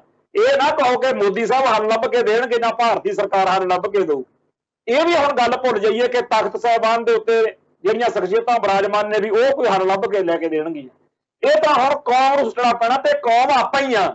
ਇਹ ਨਹੀਂ ਹੈਗਾ ਕਿ ਕੋਈ ਫਲਾਨੀ ਫੈਡਰੇਸ਼ਨ ਦਾ ਪ੍ਰਧਾਨ ਜਾਂ ਜੀ ਫਲਾਨਾ ਅਕਾਲੀ ਲੀਡਰ, ਫਲਾਨਾ ਟਕਸਾਲੀ ਲੀਡਰ, ਫਲਾਨੀ ਖਾਲਸਤਾਨੀ ਜਥੇਬੰਦੀ, ਫਲਾਨੀ ਖਾੜਕੂ ਜਥੇਬੰਦੀ, ਨਾ, ਹਰੇਕ ਸਿੱਖ ਕੌਮ ਆ ਤੇ ਇੱਕ ਇੱਕ ਬੰਦਾ ਰਲ ਕੇ ਕੌਮ ਬਣਦਾ ਹੁੰਦਾ। ਕੌਮ ਦਾ ਫਰਜ਼ ਵਾ, ਸਾਡਾ ਇਹ ਸਾਰਿਆਂ ਦਾ ਕੌਮੀ ਫਰਜ਼ ਆ ਕਿ ਆਪਦੇ ਇਸ਼ਟ ਦੀ, ਆਪਦੇ ਧਰਮ ਦੀ, ਧਾਰਮਿਕ ਵਿਸ਼ਵਾਸਾਂ ਦੀ, ਸਿੱਖ ਬੋਲੀ ਦੀ, ਸਿੱਖ ਸੱਭਿਆਚਾਰ ਦੀ, ਸਿੱਖੀ ਦੀ ਤੇ ਸਿੱਖਾਂ ਦੇ ਹੱਕਾਂ ਤੇ ਹਿੱਤਾਂ ਦੀ ਰਾਖੀ ਦੇ ਮੈਦਾਨ ਵਿੱਚ ਆਈਏ। ਸੋ ਅੱਜ ਲਈ ਇੰਨਾ ਹੀ ਕਾਫੀ ਆ। ਕੱਲ ਨੂੰ ਆਪਾਂ ਇੱਕ ਜਿਹੜਾ ਹੈਗਾ ਮਸਲਾ ਫੈਡਰੇਸ਼ਨ ਜਿਹੜੀ ਸੀ, ਕੱਲ ਜਿਹੜਾ ਆਪਾਂ ਪ੍ਰੋਗਰਾਮ ਕੀਤਾ ਸੀ ਉਹ ਸੈਕੂਲਰ ਫੈਡਰੇਸ਼ਨ ਬਾਰੇ ਕੀਤਾ ਸੀਗਾ, ਤੇ ਅੱਜ ਵਿਸ਼ਾ ਤਾਂ ਇਹੀ ਰੱਖਿਆ ਸੀ, ਕੱਲ ਵਾਲੇ ਵਿਸ਼ੇ ਦੀ ਕੰਟੀਨਿਊਟੀ ਦੇ ਵਿੱਚ ਅੱਗੇ ਚੱਲਣਾ ਸੀਗਾ, ਪਰ ਅੱਜ ਇਹ ਜ਼ਰੂਰੀ ਮਸਲਾ ਆ ਗਿਆ, ਇਸ ਕਰਕੇ ਆਪਾਂ ਬੇਅਦਬੀ ਵਾਲੇ ਮਸਲੇ ਤੇ ਗੱਲਬਾਤ ਕੀਤੀ ਆ। ਕੱਲ ਨੂੰ ਆਲ ਇੰਡੀਆ ਸਿੱਖ ਸਟੂਡੈਂਟ ਫੈਡਰੇਸ਼ਨ ਦਾ ਜਿਹੜਾ ਅੱਜ ਦਾ ਸਮਾਂ ਵਾ, ਪ੍ਰੈਜ਼ੈਂਟ ਟੈਂਸ, ਉਹਦੇ ਬਾਰੇ ਆਪਾਂ ਚਰਚਾ ਕਰਾਂਗੇ ਤੇ ਕੱਲ ਨੂੰ ਫਿਰ ਮਿਲਦੇ ਆ। ਅੱਜ ਲਈ ਇੰਨੇ ਕਾਫੀ ਆ। ਹੁਣ ਫਤਿਹ ਅੱਜ ਕਰਦੇ ਆ ਜੀ। ਨਾਨਕ ਨਾਮ ਚੜ੍ਹਦੀ ਕਲਾ, ਤੇਰੇ ਭਾਣੇ ਸਰਬੱਤ ਦਾ ਭਲਾ। ਵਾਹਿਗੁਰੂ ਜੀ ਕਾ ਖਾਲਸਾ, ਵਾਹਿਗੁਰੂ ਜੀ ਕੀ ਫਤਿਹ।